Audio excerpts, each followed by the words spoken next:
Hello, art teachers. Here are 10 mini lessons for teaching symmetry in elementary art class. And here I am demonstrating symmetry. I usually demonstrate symmetry this way at the beginning of each grade level's lesson. In kindergarten, we start really simple. So first I put the word symmetry on the board, and then I will put my hands together, usually facing outward. And I will put my hands up together with my fingers together. And I'll fold them together and show how they match and open them up. Encourage everyone to do that with me. Let's close them and open them. Are your hands the same size and shape? Do they match?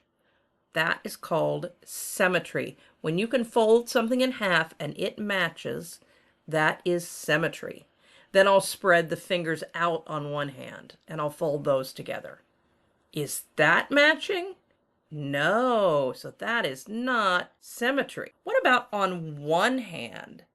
If I could fold my hand in half, would both sides match? And I always, wiggle my thumb around so they can, and why don't they match? Because of the thumb. Then I'll get everybody to stand up. And we go through some body movements together. So I'll stand with my hands outstretched and we'll fold them together and open them up. Do your hands match?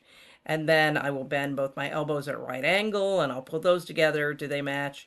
And then I'll put one arm out straight and one bent. Do they match? No. So I don't have symmetry. So we're going to be making art that matches when you fold it in half, and it has symmetry. Now I'm going to show you an art trick. Take a piece of paper, fold it in half, and take your scissors, and you can cut anywhere. I don't even have to plan how. I'm just going to cut all over the place. And open it up, both sides match. Now I want you to try it. So I have small pieces of construction paper on their table. And of course, with kindergartners, even the folding can be a challenge. But I have everyone fold it and then cut it. And it doesn't matter what they're cutting, any way they want to cut. When they open it up, it's going to make symmetry. The only problem comes if they just are cutting slashes in it and they aren't actually cutting out any shapes. I always have to say, no, we have to actually take something out. So let's cut and pull something all the way out. And they can do this as many times as they want. Now, of course, some of them are going to cut backwards. They're not going to be holding the fold the right way. And some of them will be like, oh, no, it didn't work. But then I will show them their pieces and I'll show them that even if they cut the two pieces apart accidentally, it still makes symmetry. After they've cut a bunch of paper, we can just glue it all down and make a collage. I just want to encourage them to fold and cut and open it up and have that moment of discovery and then think about what they can do with those shapes. We don't really have an end goal in mind bigger than that. I will help them make specific shapes by drawing the line for them, but they have to fold the paper first, and then I will come and draw the line on half. And then they have to cut it. Often, will you fold this for me? Will you cut it for me? No, you can do it. And I encourage them, it does not have to be perfect because any way you do it, it's going to make symmetry. You can glue it, color it, draw on it, draw other things. Anything you add to one side, you have to add to the other side. See how I put this dot on this side of the butterfly? Where else are you going to put? Yes, you have to put a dot on this side of the butterfly. First grade lesson is very similar. Again, I'm emphasizing anything you add to one side, you also have to add to the other. I do the same demonstration with the hand and the body. The samples I show them are multi-layered, multi-pieces, usually insects because that is so easy to do in symmetry. So it's very much like the kindergarten lesson, but we're using larger pieces of paper and I'm encouraging them to put on in layers, and I'm encouraging more drawing and really driving home that anything you put on one side, also you go on the other side. The other symmetry project I do in first grade is radial symmetry. And this is one of the most popular projects we do all year. I came up with this project because when I moved into my art room my very first year, I inherited a whole bunch of these circle pieces of paper and I wanted to do something with it. So we came up with this radial symmetry which was that the pattern goes around and around, and we added some collage elements to it. The next year, COVID year, we were actually going to be moving to a new school the next year, and I had a huge inventory of giant construction paper. So for that project, we actually just layered the paper. We just started with the smallest shape and then added pattern, and then we put another circle around it, cut it out, added pattern, another circle. That was a lot of fun. It used up a huge amount of paper, but I had a huge amount of paper. But the project didn't really take off until the following year when I added the stick to make it a spinner. Now you can't really see very well on this picture on the left because he's done the color stick over top of it, but he does really have a good pattern that goes around and around there. So first I demonstrate on the board. I've got my circles there. We've done patterns in a line in the class before, but this time we're going to go pattern that goes around and around. So, all right, somebody tell me a shape. A heart. Okay, so I'm going to put this heart around and around. Heart, heart, heart, heart, heart, heart, heart. Remember, the pattern has to repeat. Who can tell me another shape? Diamond. Okay, I'm going to make my diamonds go all the way around, and my circles go all the way around. I have 6 different circles. You can see I use the same ones year to year. They're all numbered. You can use circular things happen to be in your room. The inside of a masking tape works well. So I have big stacks of these, all with a number on it. So I have them put the circular piece of paper down and the bowl upside down and trace all around that bowl. Now, does anyone see a number on your bowl? A 1, exactly. What do you think is going to be? That's right. I want you to go to the counter and find the one that says number 2. So they absolutely love this. Tracing the concentric circles is something they get such a kick out of. I think because drawing a circle is so difficult, and suddenly they have this trick to make it so easy and so many circles on top of each other. So they just love the going back and forth to get all 6 circles. After we draw our 6 circles, you are going to put in a pattern that goes around and around. Whatever material you have, this is going to work with markers, crayons, colored pencils. Some of the kids do really detailed, tiny little patterns. And, some of them do pretty big, messy patterns. You don't want them to do something so small that they tire of it before it goes around and around. But you know how some of our kids are, very particular. Once they have their pattern that goes around and around, you can see some of my very good patterns that go around and around. They bring it to me, I poke a little hole in it, and I stick just a regular drinking straw in it, and there we go. We are spinning around and around. And this teaches not only the symmetry lesson, but also incorporates movement in art, which is one of my standards. In 2nd grade, that's when we hit symmetry really hard. I add the concept of asymmetrical or asymmetrical. So previously, whenever I did my standing up there with the hands and the arms, I would just say symmetrical or not, or this has symmetry or it doesn't have symmetry. But now we're talking about asymmetrical and symmetrical. And I introduced the Symmetry Land video, which I do in 2nd and 3rd grade. This is a real fun music video that introduces the idea of lines of symmetry, and that there can be more than one, not just the mirror symmetry. I go through my little thing with the hands and the body. So instead of saying not symmetrical, we say asymmetrical, and then we look at some pictures. Ew! Which one of these hearts is symmetrical, and which of them is asymmetrical? Obviously, this one gets a lot of reaction. And then this one's tough. 2 of these are symmetrical, and 1 of these is asymmetrical. Who can tell me which one is asymmetrical?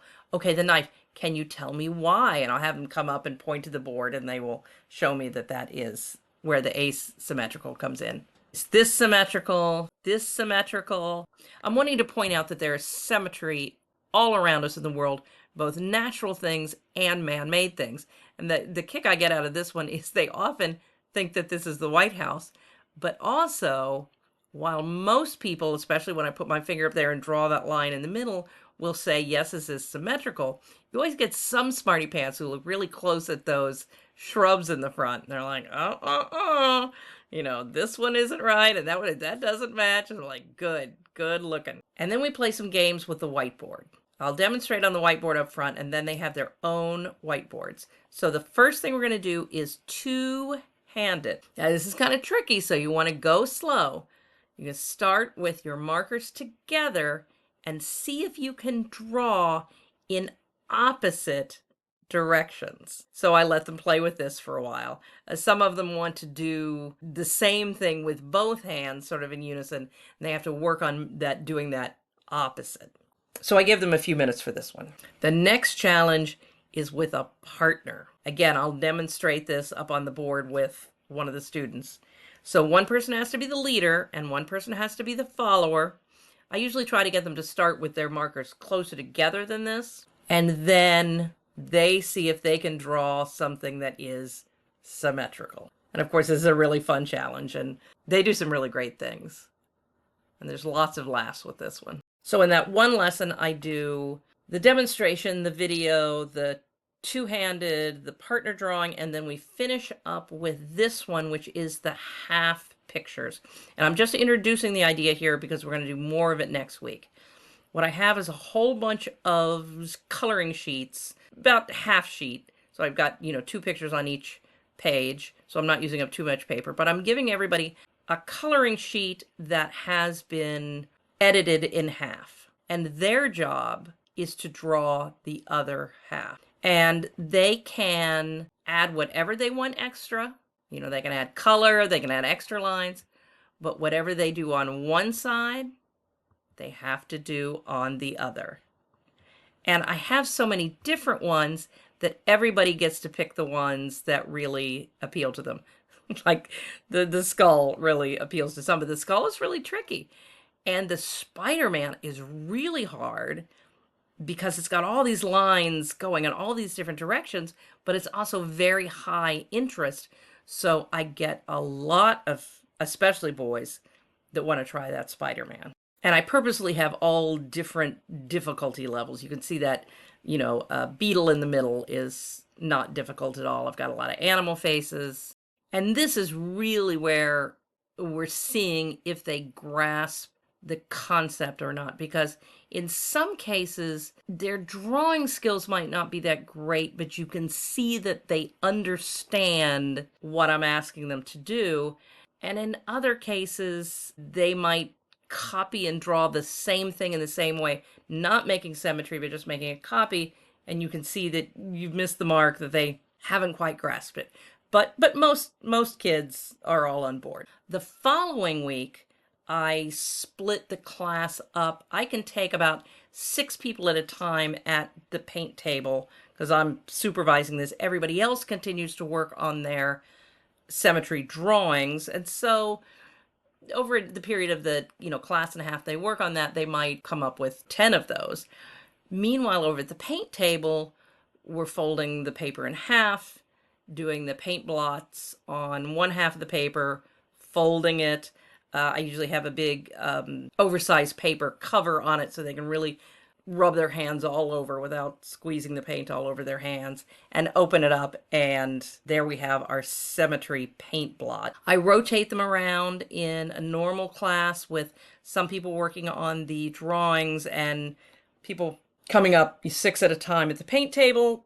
We can usually get through everybody making 3 of these blots each. This I do in 3rd grade. It works well, 3rd through 5th. Again, we're talking about the symmetrical, asymmetrical. We do the symmetry land, but we talk about a little bit more complex symmetry, different lines of symmetry, not just the mirror symmetry. And we will talk about, I'm not showing all of my reference pictures here, but we'll talk about how this more complex symmetry shows up both in nature and in art. And then I have a real great open challenge for them just to make symmetry with anything they want. I've got a lot of building toys. They can use drawing. They could do it with collage like they did in kindergarten and 1st grade. And the building is especially good because not only are we getting into 3D, but they often work together on that. And so when they're working, 2 or 3 people on a project, they're communicating with each other about, oh, this is here, we need to match it here. Oh, that doesn't match, let's make it match. And that working together, I think, really adds to the lesson. And we do symmetry names. Now, this is a very popular, common project. You can find many YouTube videos which will show you how to do, sometimes they do symmetry monsters or symmetry names. In my class, they can do their name, or they can do any word that they want. And I have a variety of different materials that they can color with. And they can make it into a face if they want. They can make it into a monster. They can just do something abstract. This dog is the best one I've ever gotten. It absolutely cracks me up. And I threw this one in here only because we did do it once. I did do it with my 5th graders once. I really think this is better for middle school than elementary because I haven't yet worked with them on facial composition. But I think for 5th graders in their first attempt with, without a lot of lead up or background to this, I think they did a pretty good job. So if I do this again with my elementary kids, I think I will definitely do animal faces. I think they'll be a lot easier to do than this because, I don't think they're quite ready for the human faces yet. So those are my 10 easy and fun symmetry activities with a bonus drawing project thrown in there. So let's get symmetrical. Heidi How, and I'm putting my entire curriculum on my Heidi How channel. Subscribe if you would like to see absolutely everything I know.